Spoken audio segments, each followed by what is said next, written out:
Okay, hello everybody. I am here with two watercolor and pen or marker drawings. I've got this one that is just simple flowers. I will put the timestamps down below of when the flowers will be and when the mandala, which is this one, will be. Excuse my awful nails. I clearly have not gone to see anybody. I will put those down below. I'll have some of the steps, and then you just need watercolors.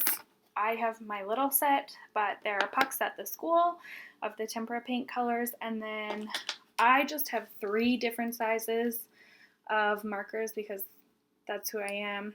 This size of Sharpie is totally fine. I do like the thinner, and the flare pens work great as well. So, without further ado, let's get started. We're going to start with the background of the floral. You'll notice I am adding just the water.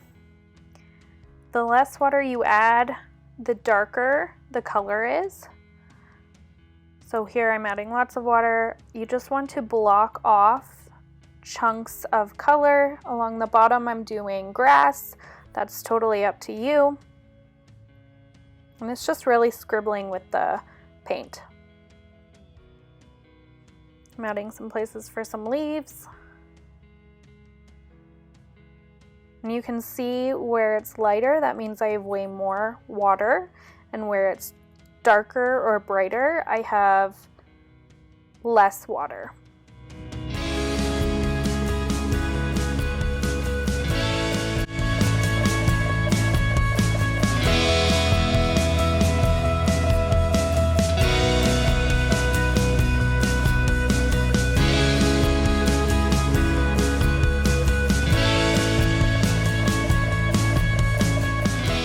Just continue putting colors on. It can cover the entire sheet if you want. It can cover parts of the sheet.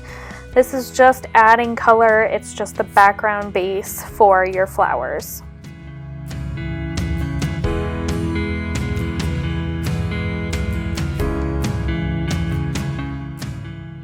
Once you've done as much as you like, then you can set that aside to dry while you're trying to figure out what sort of flowers you would like to do.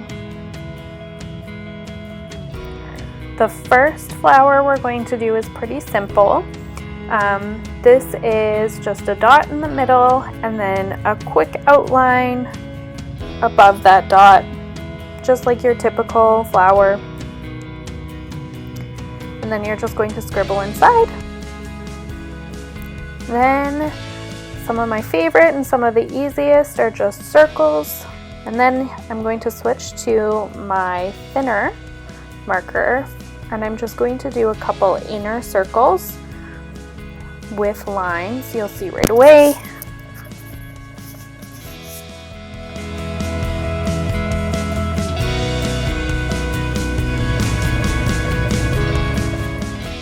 Now you will see that I am doing the sunflower. This is a circle in the middle and then a bunch of little tiny circles to create the effect of the seeds. And here I'm doing the leaf-like shapes for the sunflower all the way around. You can do as many layers of this as you would like. It's totally up to you. I did 3 layers, as you'll see pretty soon. On this flower, I do 3 circles and then just an easy, typical flower shape all around the outside.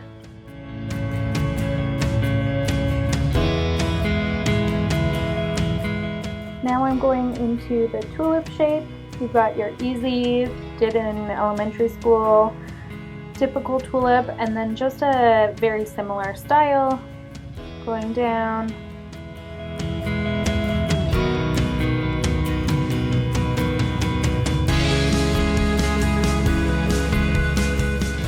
Here's your quick stem and leaf.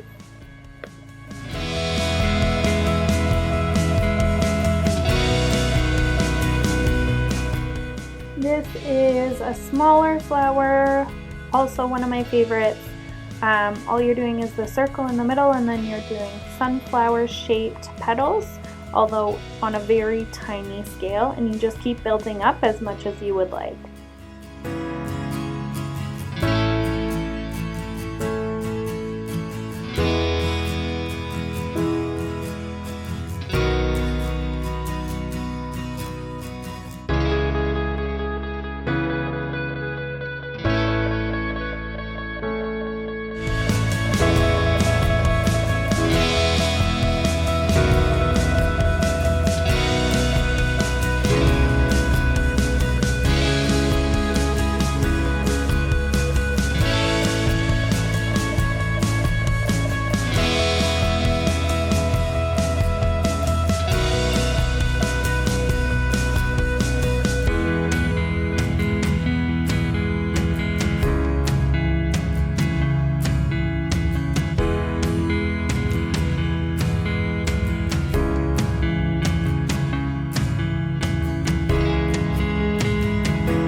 Now we're moving on to the mandala. This, I used watercolor again for the background, and I put color wherever I felt like I wanted it. I didn't have a plan for it, I just put it down. I mixed colors.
Just going in with some lines to add a little bit of dimension, adding the color in a few other places.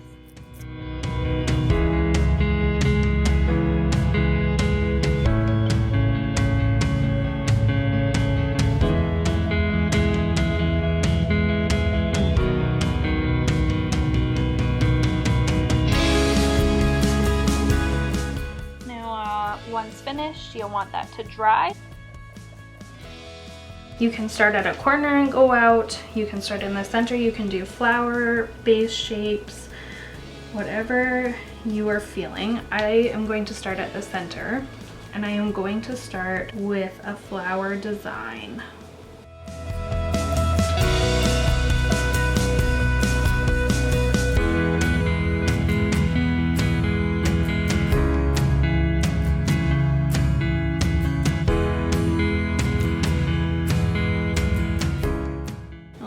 Working your way out from the center, adding little details as you go.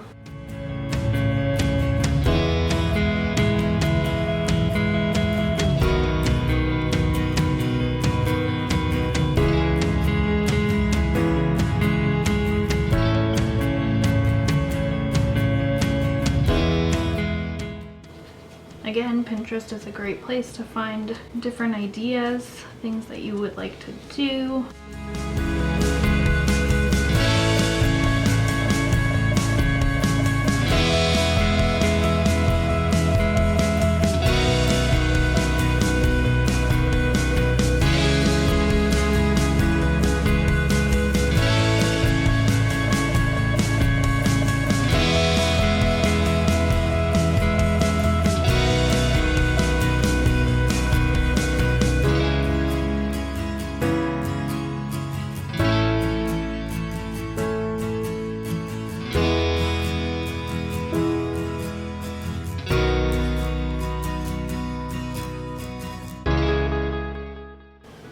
play with the different lines.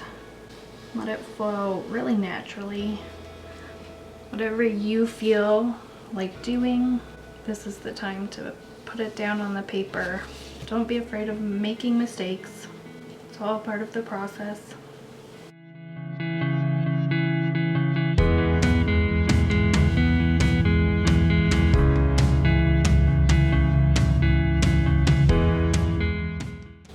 This all takes patience and time.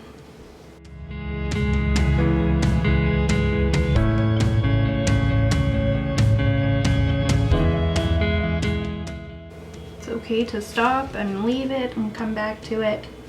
A big part of a mandala is really the time and the meditation aspect. So thinking as you're doing, being very mindful as you create it, breathing, and trusting your instinct. Even though you may not think that you can do it, know that your eye is going to naturally want to put things somewhere. And so it's trusting that, and being okay if you feel like it doesn't look great, because you can always work on it.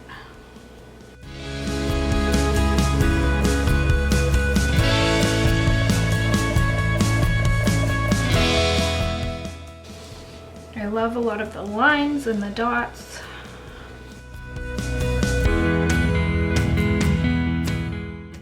When I did the paint, I didn't plan any of it. I knew that I wanted to start from the middle, so I did some of that, but I added some lines to balance out the circular, which is also why you add lines in the middle. It's all to balance out that circular and keep it flowing and comfortable.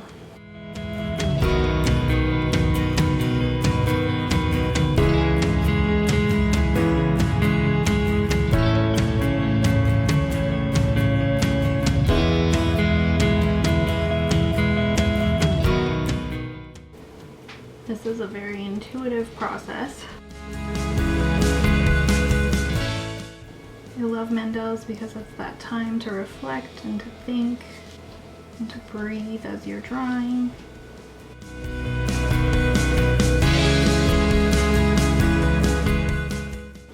And you just keep adding until you feel like it is really done.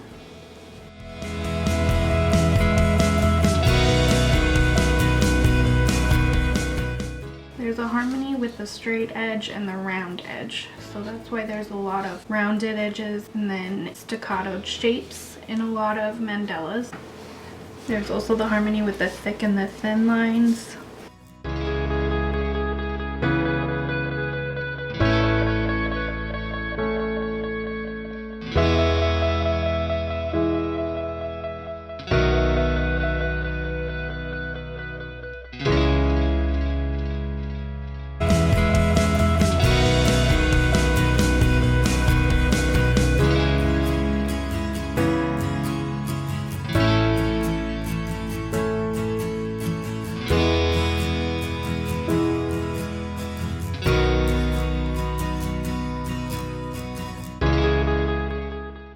And there we go. That's all done. You get a calming practice and a beautiful mandala to hang on your wall.